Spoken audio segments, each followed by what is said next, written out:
The machines are already running before dawn. On a factory floor somewhere in America, a place so large that the far end of it disappears into industrial haze, row after row of aircraft sit in various stages of construction. The ribbed fuselages of B-17 bombers stretch out like the skeletons of enormous fish. Workers move between them with the practiced ease of people who have been doing this for months. The hammering never stops. The rivet guns never stop. The noise is enormous, constant, alive. December 11th, 1941. At 3 o'clock in the afternoon, in a gilded opera house in Berlin, Adolf Hitler declared war on the country that built this, the Kroll Opera House. Rows of Reichstag deputies packed into their seats in Nazi brown and Wehrmacht gray. The winter afternoon light fading through the high windows.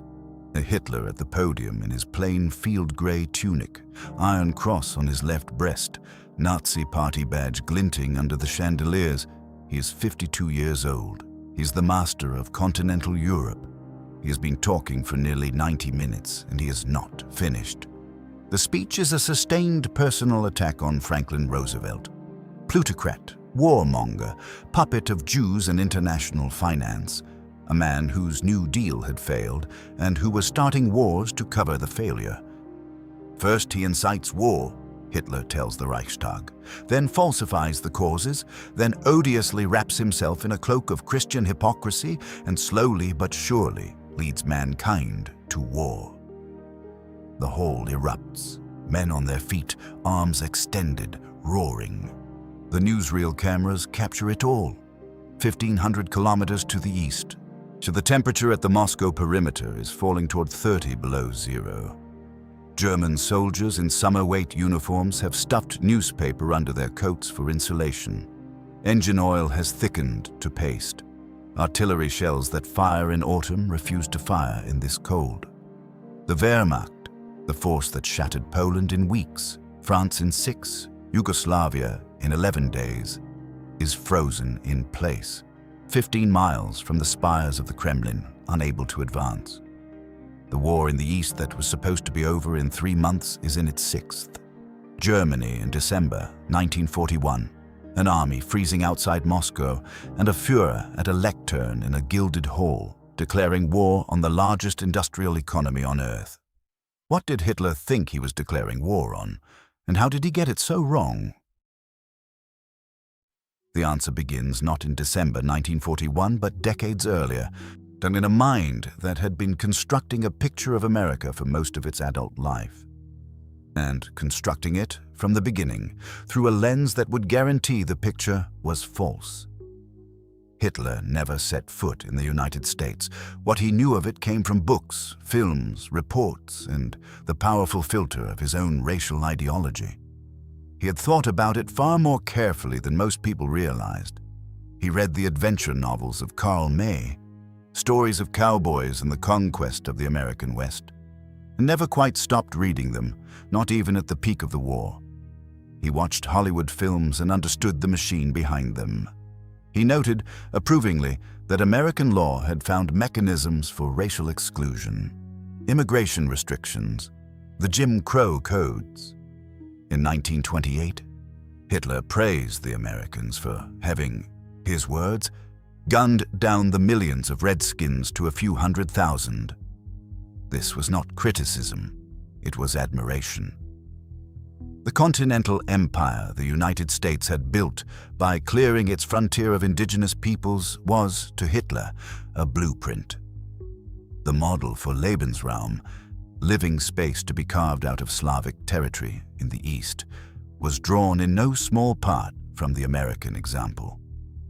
One thing the Americans have and which we lack, Hitler complained at his dinner table in remarks later recorded, is the sense of vast open spaces, not as threat, as longing. And then the same ideology required him to conclude that the mechanism had been fatally poisoned.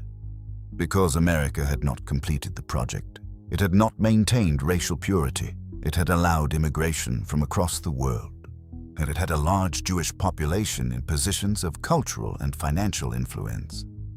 a multiracial democracy, which meant, by the inescapable logic of his framework, a civilization in terminal decline, impressive in its past, doomed in its future.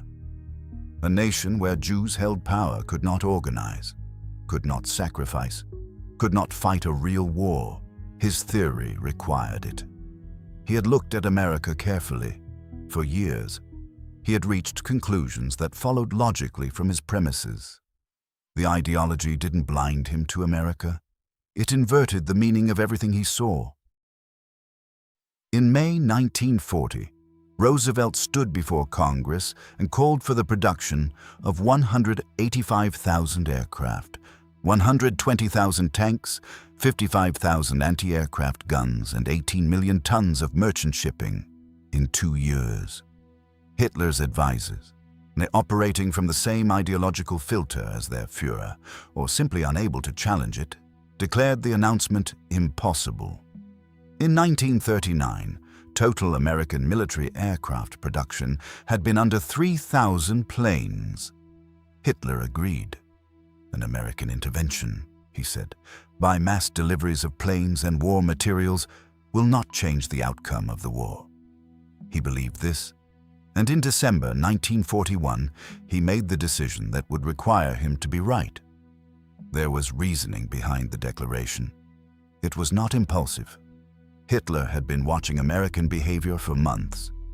The Lend-Lease Act, signed in March 1941, American destroyers already patrolling the Atlantic, Roosevelt's barely concealed support for Britain and the Soviet Union. He had concluded that war with America was, in practical terms, already underway, and a formal declaration changed little except the paperwork. The Japanese attack on Pearl Harbor, when it came on December 7th, solved a problem and created an opportunity. Hitler had not been told in advance. His ally had not bothered to inform him, but he was elated. He believed in those first days of December that the Soviet Union was on the brink of collapse, that Britain was strangled, and that Japan's strike had redirected America's military fury toward the Pacific. He now calculated 4 things, and he was wrong about all 4. He calculated that Japan would keep America occupied in the Pacific, splitting its attention and its resources. He calculated that America was militarily weak, 630,000 soldiers against Germany and Japan's millions each, and would take years to build an army capable of intervention in Europe. And he calculated that American democracy was fracturing, that isolationist sentiment would resist any European commitment, and he calculated that the war would be over before American industry could matter. Each of these calculations contained some fragment of reality. America was militarily weak in December 1941. The isolationist movement was powerful. Charles Lindbergh was making speeches. The America First Committee had hundreds of thousands of members. American public rage after Pearl Harbor was directed at Japan, and Roosevelt himself feared it would stay there. His concern was that the attack had so aroused fury at the Japanese that public opinion would force his main effort toward the Pacific. He was hoping Hitler would solve this problem for him. Joachim von Ribbentrop, the German foreign minister, had understood more than he was permitted to say. He had expressed private fears that a formal declaration would overwhelm the German war effort. He was overruled. On the morning of December 11th, he summoned Leland Morris, the American chargé d'affaires, to his office. He read the declaration aloud. Then, by the account of diplomat George Kennan, who was present, he turned on Morris and screamed, "Ihr Präsident hat diesen Krieg gewollt, jetzt hat ihn. Your president has wanted this war, now he has it." He turned on his heel and left the room. In Washington, the German representative was jostled by photographers in a State Department elevator. He retreated to the embassy on Massachusetts Avenue. By evening, the Swiss flag was going up over the building. The breach was complete. And what Ribbentrop screamed at Morris was performance, the fury of a man drowning out his own doubts. What the declaration actually was, in its effect, was Hitler's greatest gift to the man he despised. the isolationist case that had been Hitler's best evidence America wouldn't fight was destroyed not by Roosevelt, but by Hitler himself. The divided republic of 1940, the one his calculations depended on, ceased to exist that afternoon. The America that went to war was unified. The man who unified it was Adolf Hitler. Here is what was actually happening before the Japanese attack, before the declaration. In factories that had been retooling for war since 1940, the American industrial machine was already in motion. The Lend-Lease Act had been moving supplies to Britain and the Soviet Union since March. Aircraft, tanks, trucks, new ammunition, food, raw materials. The pipeline was already open. What the declaration of war did was flood it. The figures Hitler's advisors called propaganda were not propaganda. The industrial economy Hitler dismissed as rotten with diversity, and Jewish finance operated by different rules than anything he had encountered. America did not maximize its existing production capacity. It built new capacity, then filled it. Factories built to build factories. Assembly lines borrowed from the automobile industry, adapted to produce ships. A Liberty ship, a standardized cargo vessel, could be assembled in 4 days on a mature production line, not planned in 4 days. Assembled. Hull completed. Ready for fitting. The numbers, examined whole, describe a force of a different order. American gross national product grew by 52% between 1939 and 1944. Germany's GDP moved from $375 billion to a peak of $466 billion international dollars. America's moved from $800 billion to nearly $1,500 billion. At the war's peak, the United States was producing more than 3 times Germany's total economic output. Not in one category, across all of them, simultaneously. By the end of the war, American factories had produced 300,000 aircraft. Germany, across the entire war, produced roughly 119,000 of all types combined. A truck that left a Detroit factory in early 1942 might reach the Soviet Union by late 1942. Soviet commanders later acknowledged that American-supplied vehicles transformed Red Army logistics, enabling the deep penetration offensives of 1943, 1944, and 1945 that German horse-drawn supply columns could not match. And Germany was fighting the Soviet Union, in part, with trucks built in Detroit. The industrial capacity Hitler had called propaganda was simultaneously arming every one of his enemies. He had called it impossible. It was already happening. June 12, 1942. 11:30 at night, off the coast of Long Island, about 100 miles east of New York City, a German submarine breaks the surface through a thick Atlantic fog. The U-202, commanded by Captain Hans-Heinz Lindner, holds position in the dark water while 4 men climb down into an inflatable raft. They are wearing German Navy uniforms, a deliberate precaution to claim prisoner of war status if captured on the beach. Their names are Dash, Berger, Quirin, and Heinck. They are carrying explosives, primers, and incendiaries, and their target is American industrial infrastructure. Aluminum plants, railroad bridges, key nodes of the production web feeding the Allied war machine. The operation is called Pastorius, named for the founder of the first German settlement in North America. The plan calls for a 2-year campaign. They come ashore at Amagansett. They bury their explosives and their uniforms in the sand. They put on civilian clothes. Through the fog, a figure appears.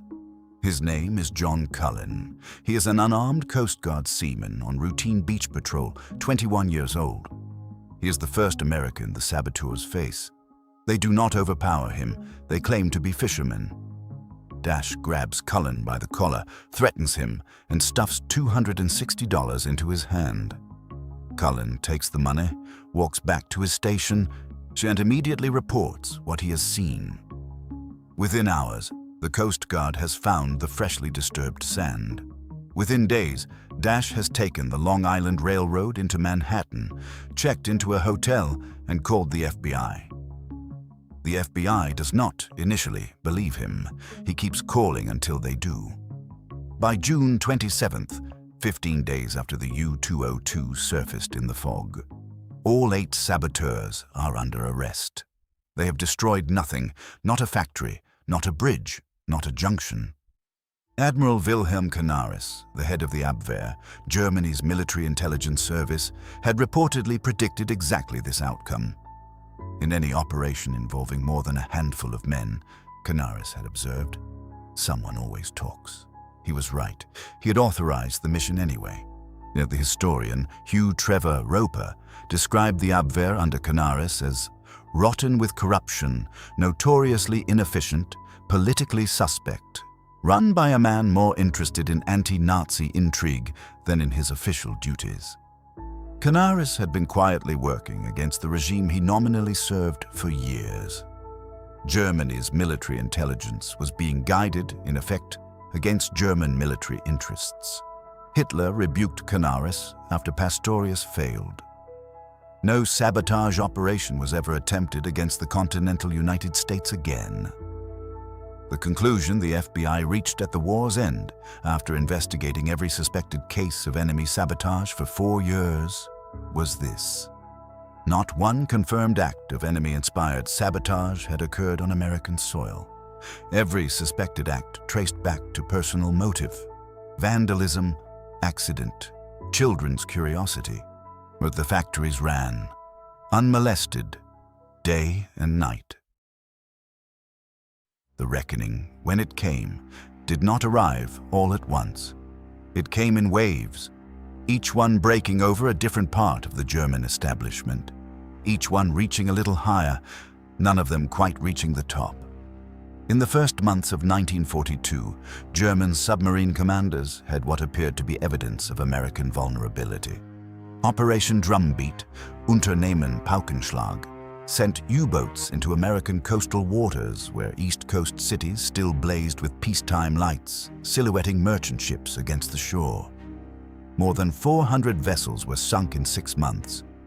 German naval officers called it the happy time.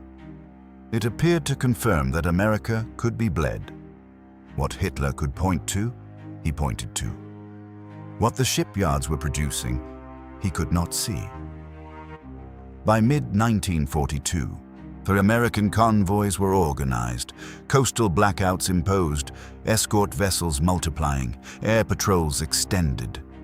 The window closed, every ship sunk had been replaced, at a rate Germany had never anticipated. The early success may have been one of the most dangerous moments of the entire war, not because of the ships it sank, but because it gave Hitler a data point that seemed to confirm what he already believed. February 1943. Kasserine Pass, Tunisia. American forces of the Second Corps meet Rommel's veterans in their first serious engagement. The result is a rout. 2,500 soldiers captured, hundreds of vehicles destroyed. German commanders' assessment of American fighting ability ranges from cool contempt to outright dismissal. They have a point. The Americans at Kasserine are green, poorly coordinated. They're led by officers who have not experienced German armor at full force. What the German commanders do not account for is what happens next. The Americans reorganize. They change commanders. They return.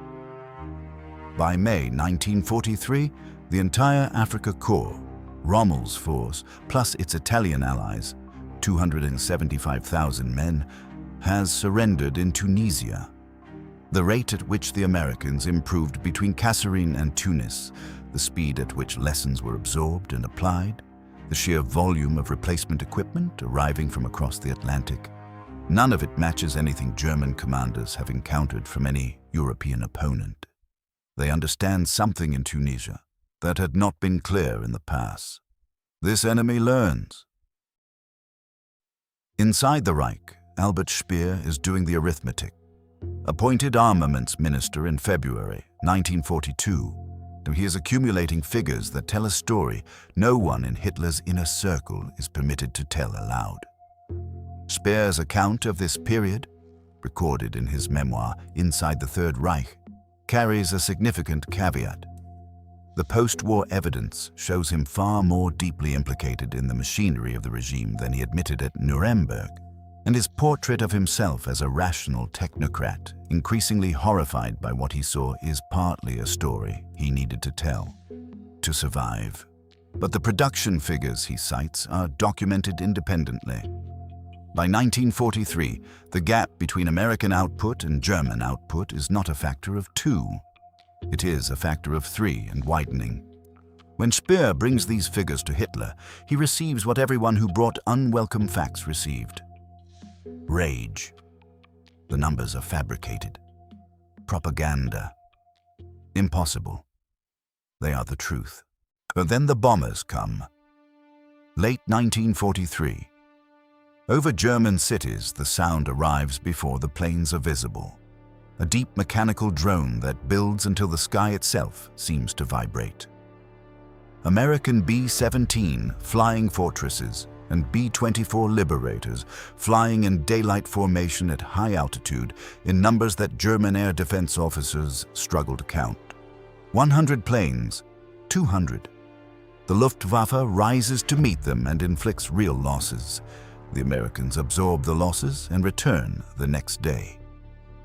The P-51 Mustang arrives as a long-range escort fighter in late 1943, an aircraft capable of flying from England to Berlin and back, hugging the bomber formations through the deepest penetrations into Reich airspace. The arithmetic turns lethal.